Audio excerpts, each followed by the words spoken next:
Hi. This morning I recorded a couple thoughts on Avatar. So I was away from the microphone, so I'm gonna play it. Um,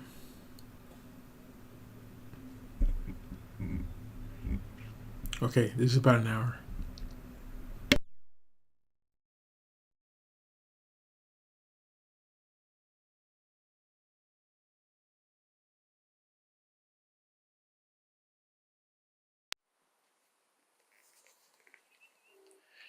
I thought I'd share some thoughts on Avatar 3. I recently saw Avatar 3. I finally saw Avatar 3, and it's really nice. I'm surprised that it's not at the Oscars this year the way it should be, though, because it's actually a fun story. It's it's operatic, and the reason why I say that is because I was looking over the list of stories, and there's about 10 films. I was about to say this year. They upped the number to about 10 movies, and I can't help but think of replay value.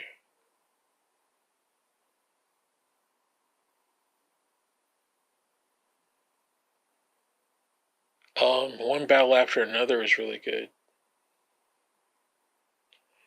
but I immediately wanted to keep watching Avatar.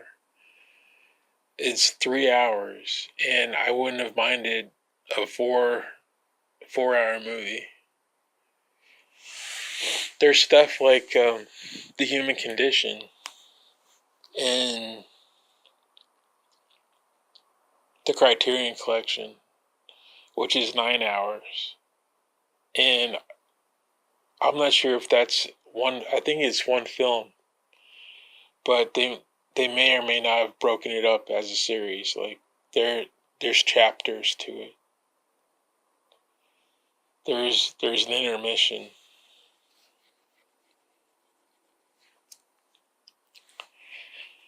But by the time it's over, that's how I plan to watch Avatar. I'm gonna figure out. I hope they do it. I'm gonna figure out how to put it all together in one movie. But another, I have a feeling, based on what James Cameron said. I said it last week, where there's this interview that he has where he says Avatar, where it's going, is possibly going. It could go to mountain region. It could go to a polar region. There's forests that he hasn't explored, and I got the impression that he meant like the redwood forest with the giant trees.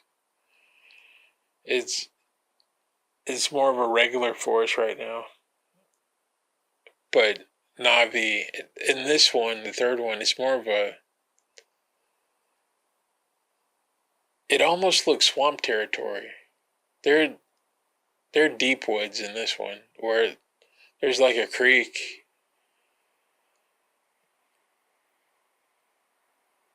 There's bushes and then a creek, and then it's less it's less alien. But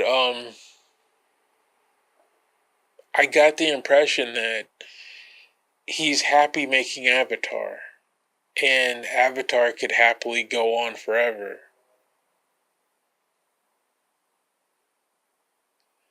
The story, it they shot. I think if I have it right, they shot the movie 8 years ago. That means it took that long. It took video game time to finish it. Those AAA games, they can take that long. They to develop things. 5, 8 years, 8, 10 years. I'm still waiting on Radio the Universe. And that was a pixel art game that it finally made. He finally updated the Steam page with a new trailer saying coming out soon. But yeah, I never thought about it that way. Avatar could be James Cameron's Star Wars. They have a theme park.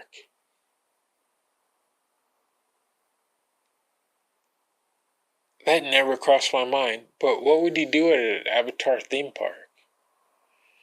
I mean, people could paint themselves blue. They could put Navi cat ears on. They could buy head tails. They could buy tails. People could paint stripes and say, I'm slowly becoming a Navi, and they could wear tails and ears. They could shoot bow and arrows.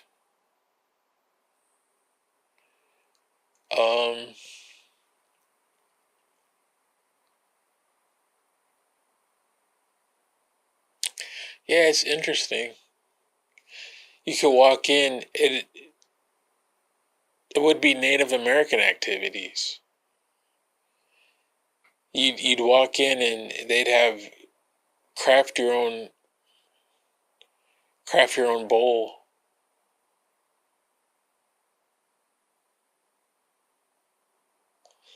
I have no idea what could they possibly.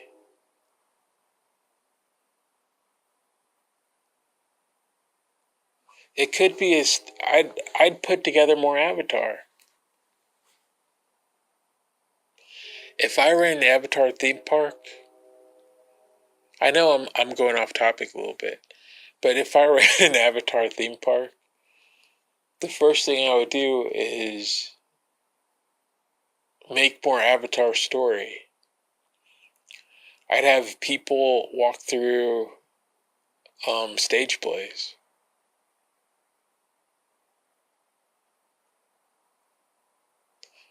I'd find tall people.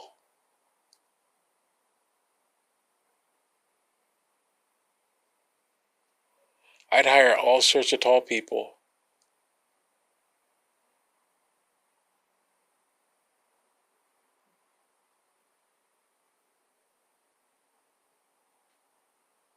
But the Na'vi aren't just tall, they're like 10 feet tall.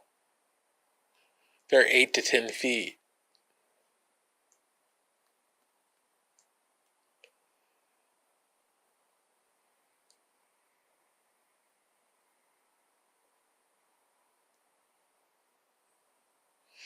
Acting lessons. Yeah, that's what I would do. I would offer up acting lessons.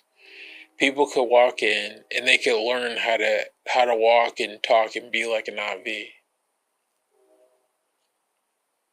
You could take their picture at the door and have them look like a tourist. And then take their picture as they exit. And see how they got beat up walking through the park. They have blue paint on their faces and everything. But Avatar 3 was amazing. It seems like a middle chapter.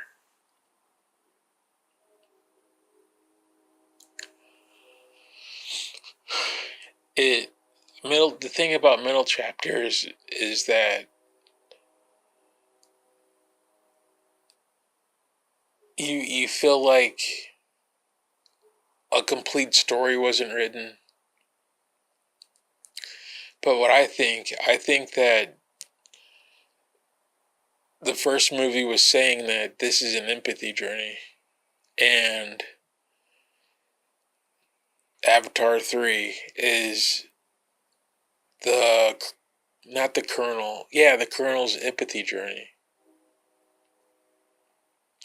Korch. I think this movie is his movie because it follows him in a way that is similar to what happened to Jake Sully. This is basically his turn to find someone to fall in love with. They're slowly dragging his feet into, I don't know, becoming a better person or something. The story kind of baffles me because he'll stand there as an IV and say that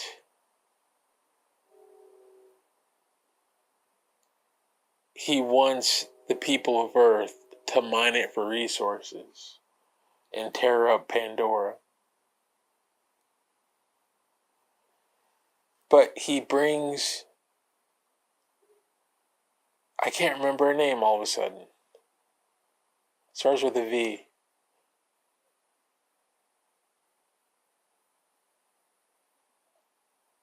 Alright, I'm going to take a break. So, similar to the first movie, when Jake Sully goes on his empathy journey as an avatar. Well, his empathy journey, he was on one side,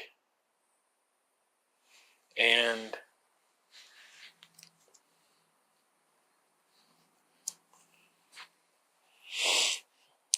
he fell in love with the princess.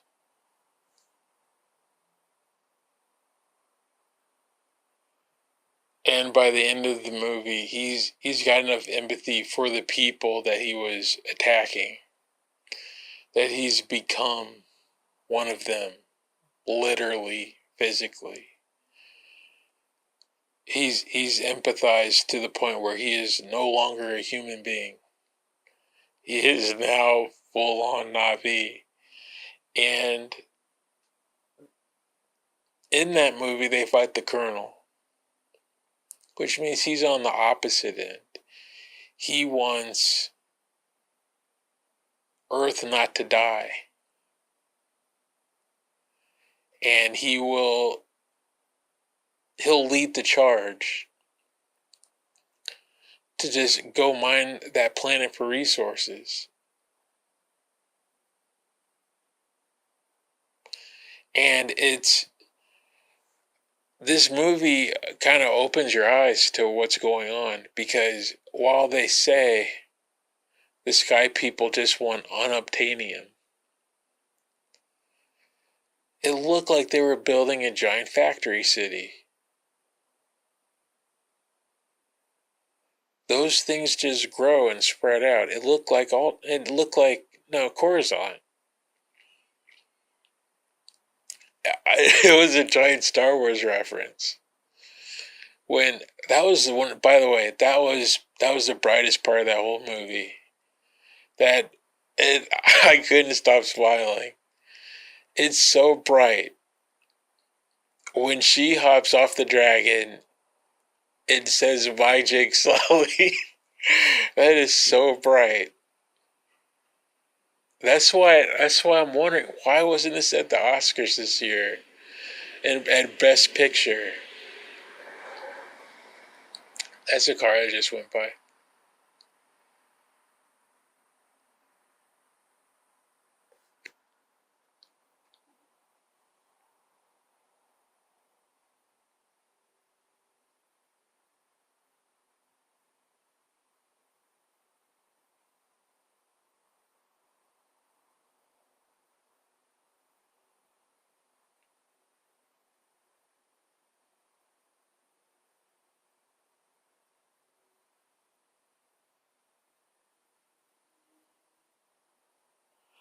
Um,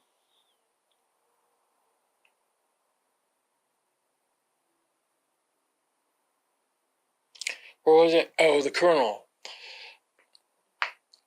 Avatar 3 has to be the Colonel's empathy journey. But it's from Fire and Water too. But it's from the point of someone who's the villain in the first movie, so he doesn't want to. It's really clever. It's I know people say he's gonna have a redemption arc. That doesn't paint the picture. He's trying to write a story where he's dragging someone from being the on the wrong side of the fence to caring about people. And it's amusing because in this movie he's given the opportunity to be a Jake Sully. He finds someone who doesn't mind burning down the villages, just like him. They're both, the Colonel and Varang are both in a similar spot of where they have work to do. And what was really eye-opening, I need to watch the film again. What was really eye-opening was when he brings her back to the base. And it looks like he's selling her off as a peace offering.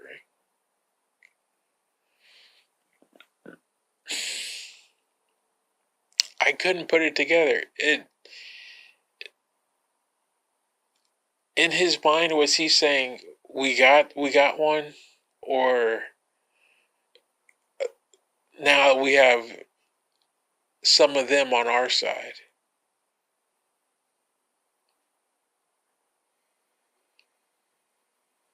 Because the general celebrates. The general doesn't want it, and then she has to sell it.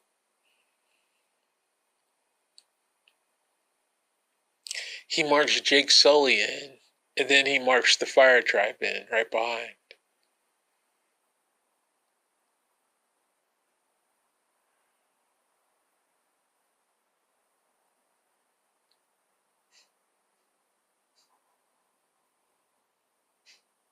I don't know. It says a lot about does because if you watch the scene where the general and Varang meet for the well when they have their meeting, and that made me laugh too much too. I don't know what he said. I don't have a clue what he said. He said something about that's some strong sentiment. That stuff cracks me up. But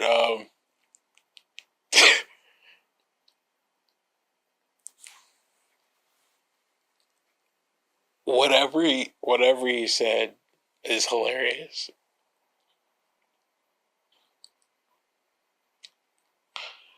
Um, it looks like a possible relationship could have started.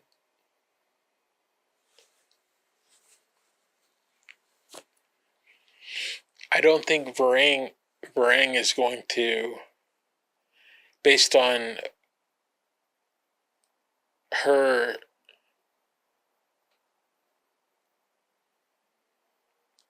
how would you put it? Her introduction. I don't think that Varang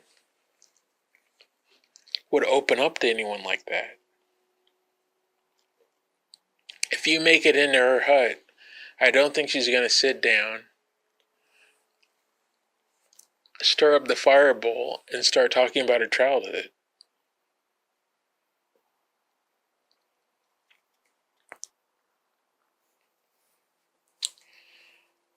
I took a short break there.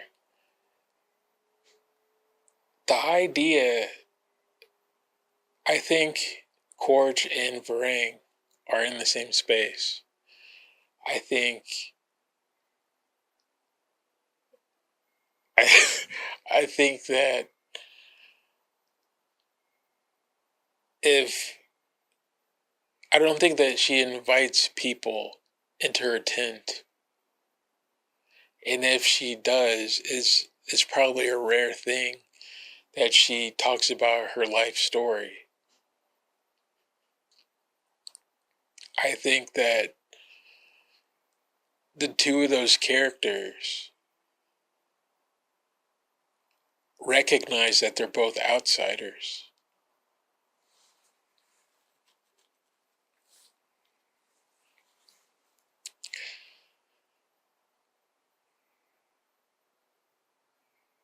Yeah, uh, the Colonel, he doesn't fit in anymore.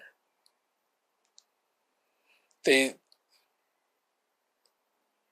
they showed that when he's in the room, he's like a last resort or an alternative that spoke up that they didn't want to try. He's making himself useful.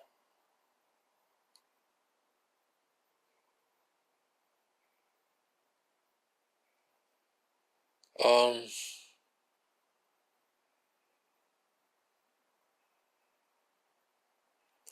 I think it's neat. Now, Varang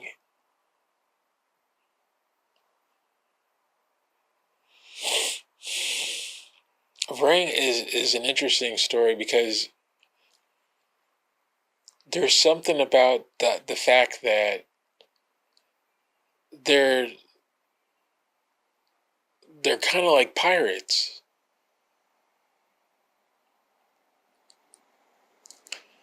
The Fire Tribe, why it doesn't make sense to me why the Fire Tribe didn't migrate.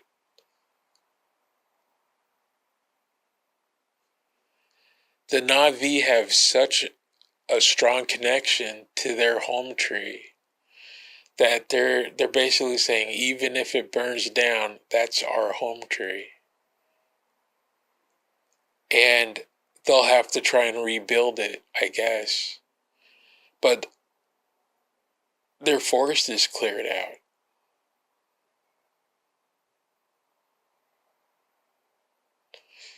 So I don't know. It's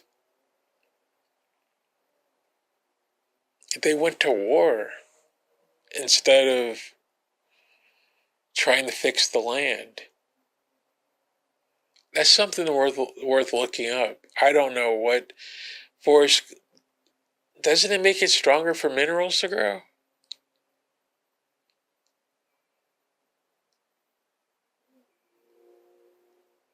People no, I think people clear forests for industrial reasons. Holy cow. I mean, that might be a story beat.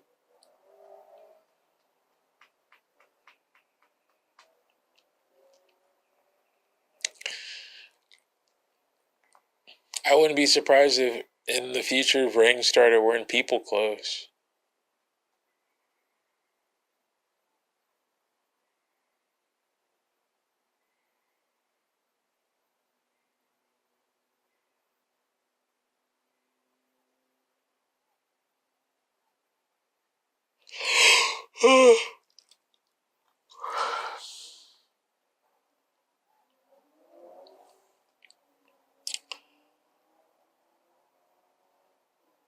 It's a really neat movie.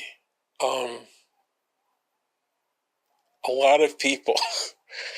I got a kick out of the fact that Terry hates Spider.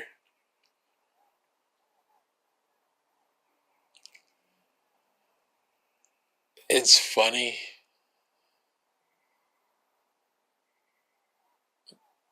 but in this movie, they build up Spider. He's extra in every scene.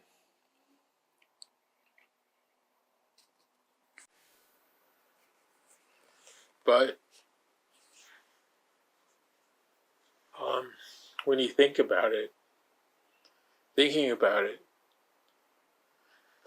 it's right, story wise, for Neytiri to hate Spider.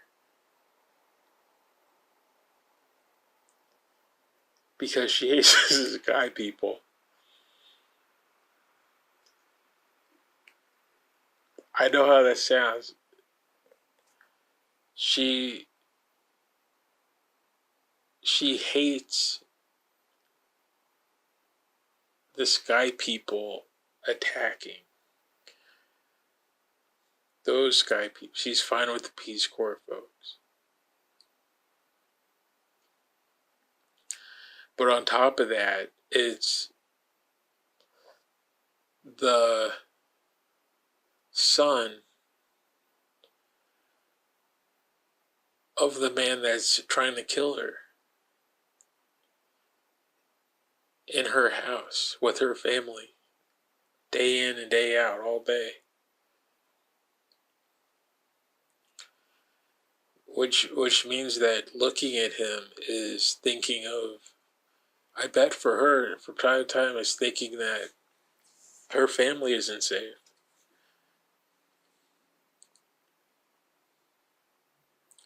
That there's someone that's going to show up for him and try and kill the rest of them.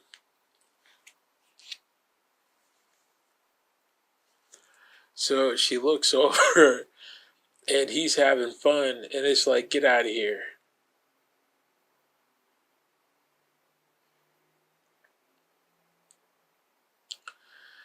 But what's neat about what they did with Spider is that he's actually a type of everyman, I think.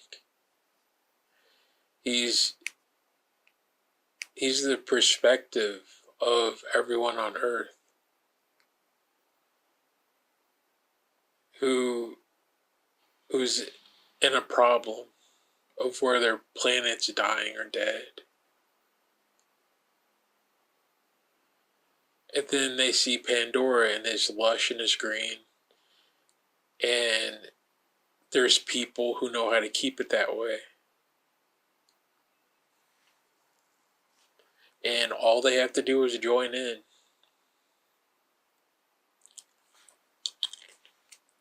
And he's saying, yippee. Spider saying, yippee the whole time. We're not going to die.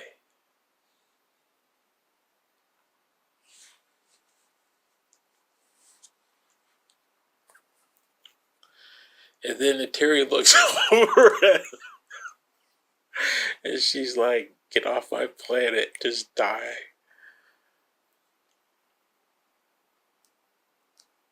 Not all of them are peaceful. And she has to deal with the ones in particular that is not peaceful. She doesn't want to.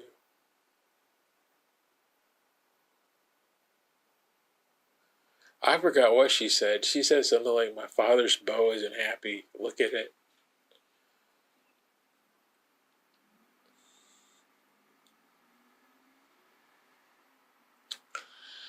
But I really enjoyed Avatar 3. What I keep thinking about is the fact that Avatar 3 is actually, I want to say the name right, Quaritch. It's Quaritch, as in rich.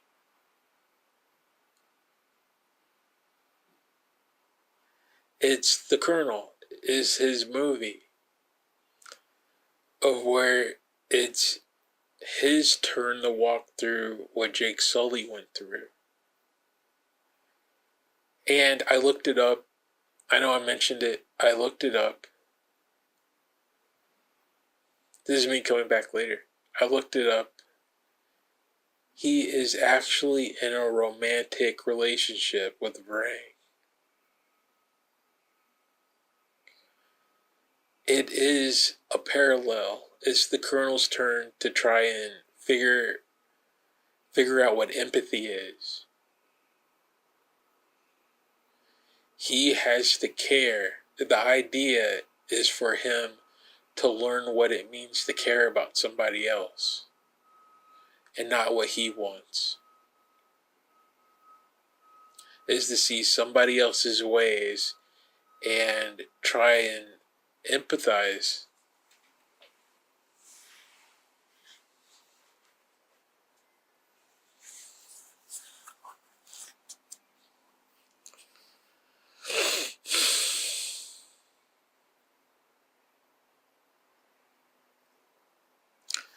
So what happens is when he picks up Jake Sully and marches him into the city, he's captured. When he marches in with Varang,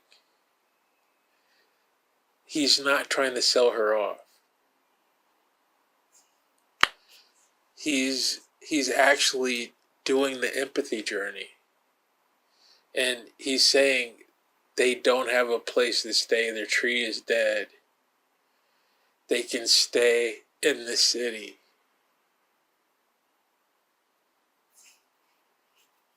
He brings her in to be with his people. It's like a reverse of the first movie.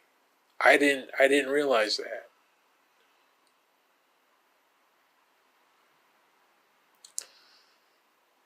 So, in a way, Varang is someone who has to learn the ways of the Sky People.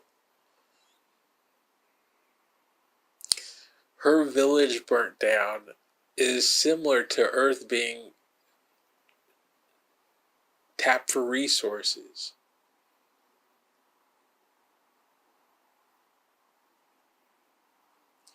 So she is Jake Sully, and Quaritch is parallel with Neytiri.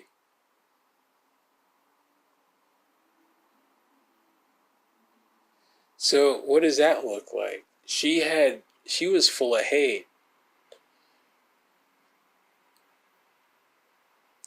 The princess was full of hate for the Sky People, and she had enough empathy. Yeah, it fits to care about Jake Sully.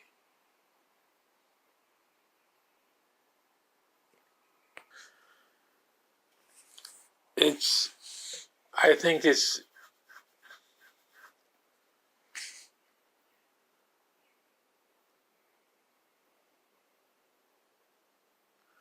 well, it's really good writing.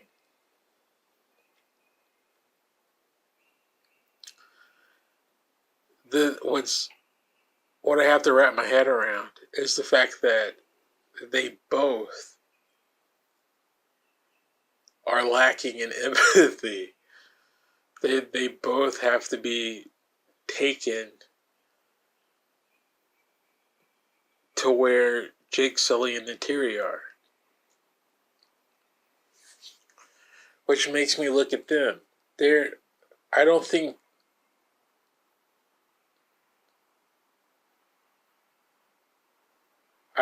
Jake and Neytiri are in favor of Earth showing up. And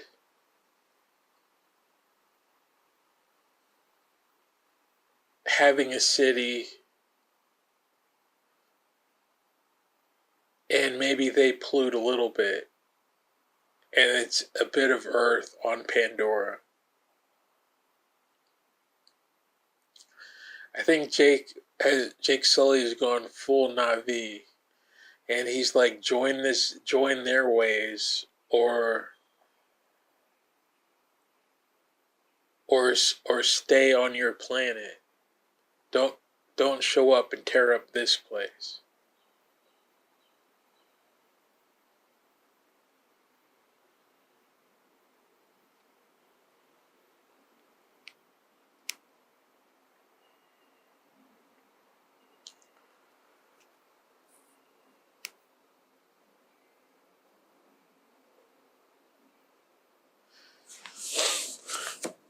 her story is something else,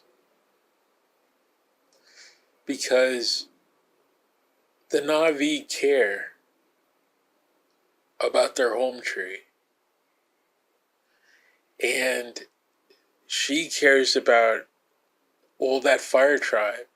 Even though they're a bunch of bandits, they still care about their home tree enough to not leave it even after it's burnt down. But after they meet Quaritch, that's exactly what happens.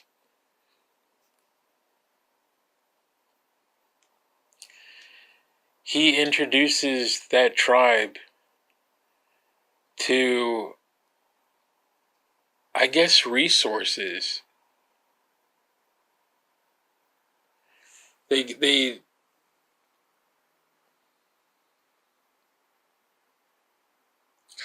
and I can't wrap my head around it. Why wouldn't a Na'vi tribe that was attacked not just migrate to another tribe? I guess they'd be warring factions or something.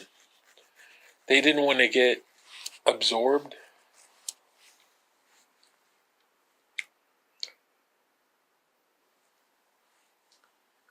It makes sense.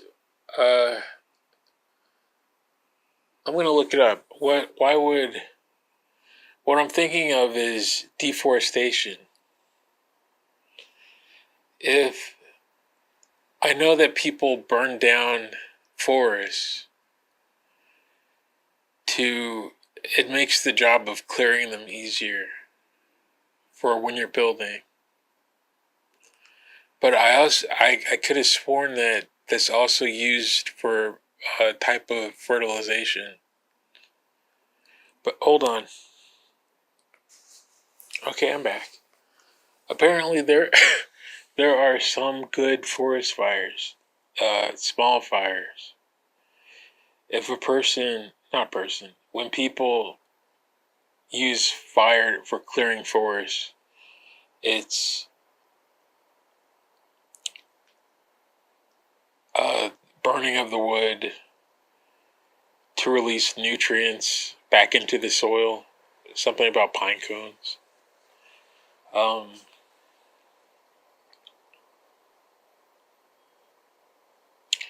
Clears away underbrush.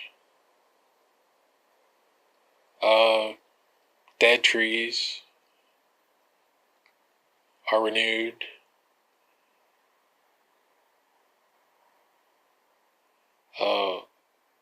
It's less hazardous. It clears it away for wildlife.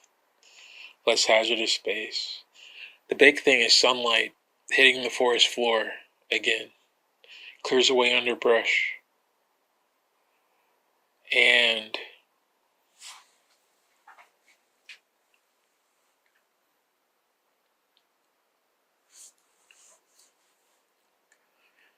yeah, it's nutrients. It's a small forest fire will provide a type of reset for the forest, apparently.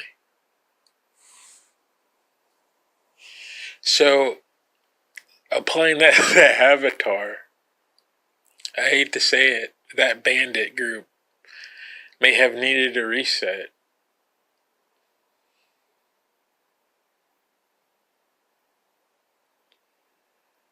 Um, but they weren't like. I bet they weren't like. They look harsh, is what it is. They're the type of tribe folk who you see it, and it's like they're one step close to cannibals with the bones in the nose, and they're doing. She has scar tattoos. She has little dots.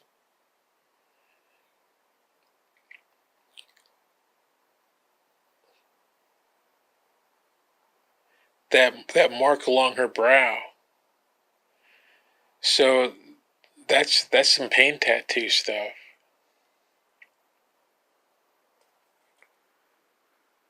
So I'm trying to think, what's the idea with she, if she's Jake Sully. Then she's gonna hit the city, the Sky People city, and learn the ways of the Earthlings. In Avatar 4, she might be wearing a vest and shooting a gun. Well, she already started shooting a gun.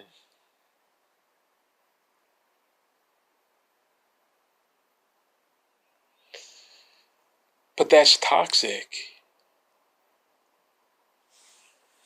Okay, so if that's where she is, then in order to get those two back on good, that's neat. In order for those two to get back on good terms, she's gonna have to hit both of them.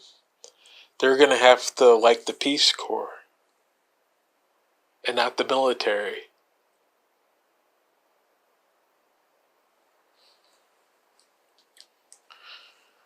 Which is why I thought that was the neatest thing at the end of the movie, where her real opponent wasn't Neytiri.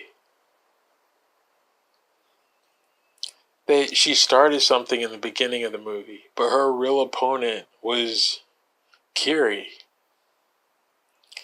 and Eywa.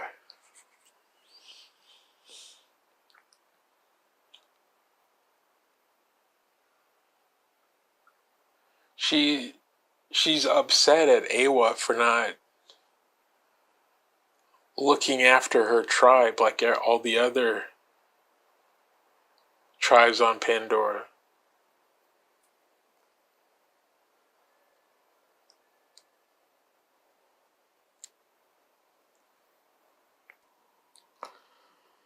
So, what exactly is the Colonel's problem?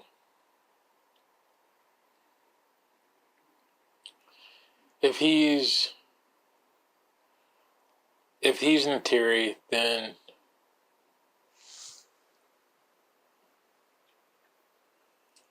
it's a type of empathy that's needed.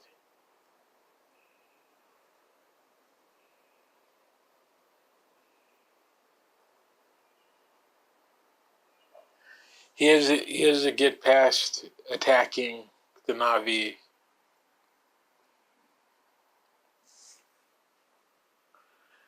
Which I don't know. That's it. To make that believable, that's gonna be some neat writing.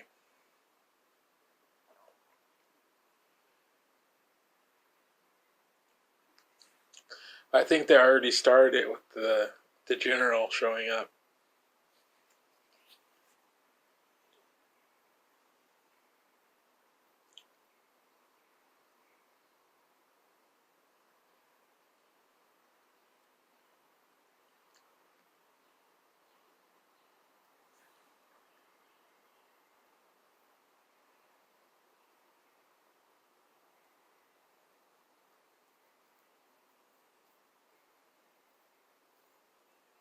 He's probably gonna go Fire Tribe.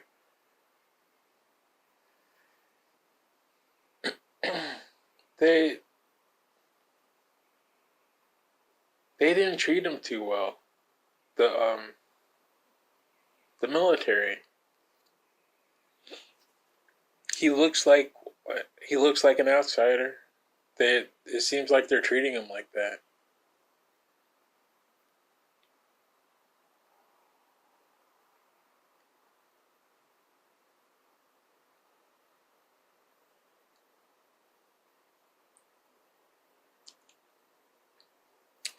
I don't know what to make of Kiri. Um, the whole doctor thing. It turns out that Eywa, the planet, is so the doctor. I think the doctor dies in front of Home Tree, but Eywa decides to let her Na'vi body live. it says, "Good job making Navi." That's what I do. And it, I don't know, it's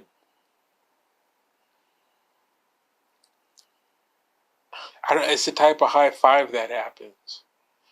They let the doctor, the fact that the doctor is in those visions suggests that she died and joined Home Tree. She's living with the Na'vi. Someone from Earth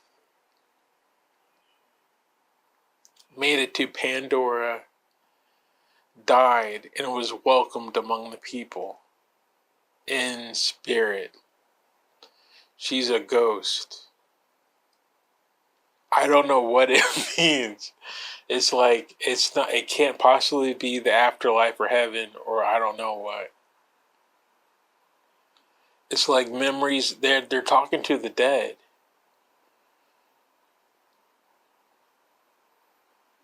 It's ancestors, dead relatives. It's the afterlife. It's that movie Flatliners a little bit. They do it in Black Panther, of where uh, whoever takes the serum to be Black Panther, I don't know. I think they pass out. They pass out or they go to sleep eventually or something. And they're on the fields of open plains of Africa at this family tree of Black Panther, and they talk to their ancestors, whoever wants to show up and talk to them, about being a village protector. So in this, I think that's what they're doing, is that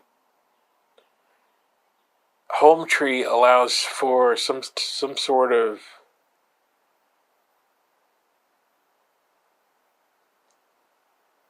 connection with the afterlife. So it answers my question. That's not the doctor running around as Kiri.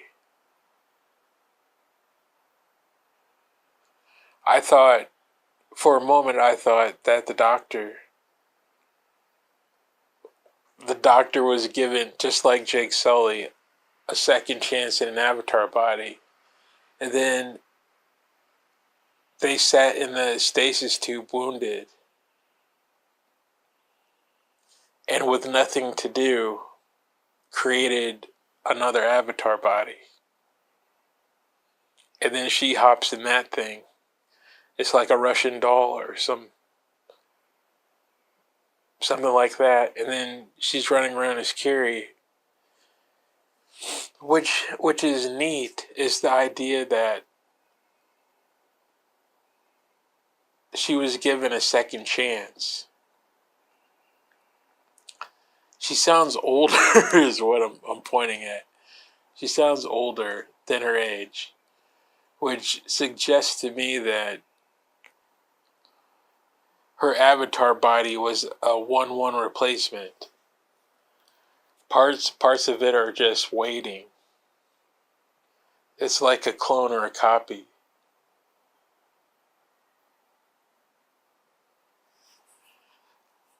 Um,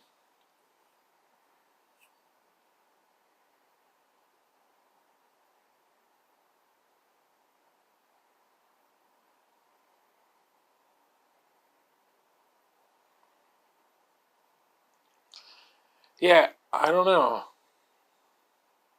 So Kiri's actually a brand new person.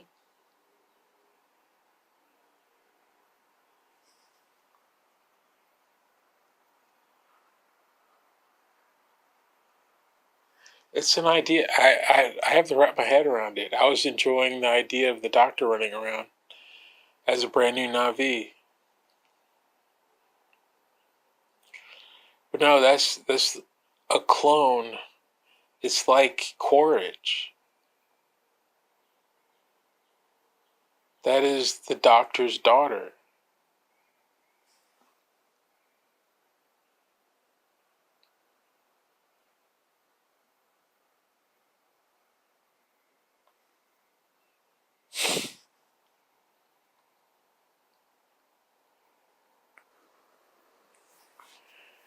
the the end of this movie confused me a little bit.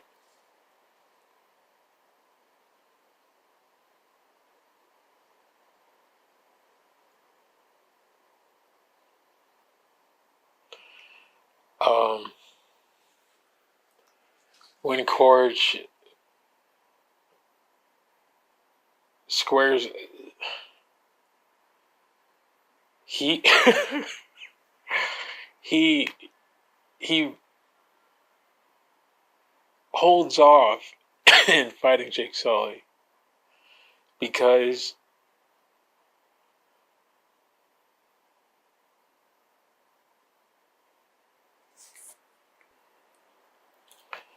they're outnumbered, and he has a type of thank you for looking after my son. Fast forward to the end. Quaritch is outnumbered, and he's injured.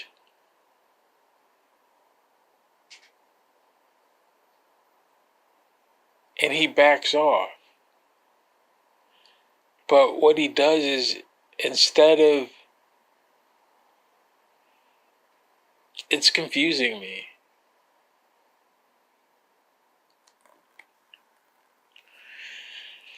That the relationship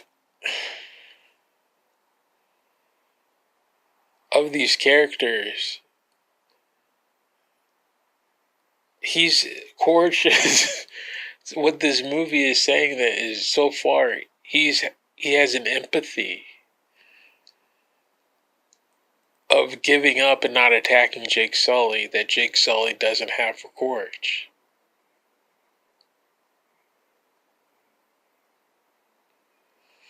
So I guess his heart did grow a little bit bigger. But in the end, he backs off and he falls to his death. But it doesn't feel that way.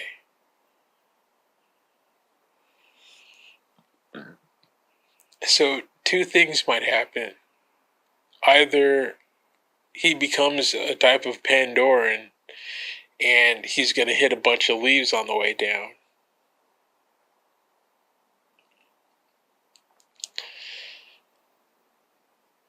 His romantic interest is going to show up with the dragon. Or he dies. And if he dies, then it's a trust fall.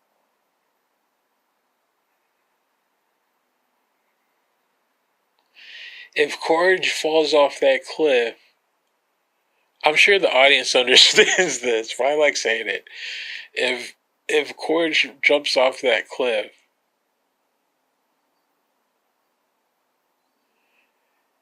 then it's a type of trust fall. And that he expects the military to rebuild another avatar.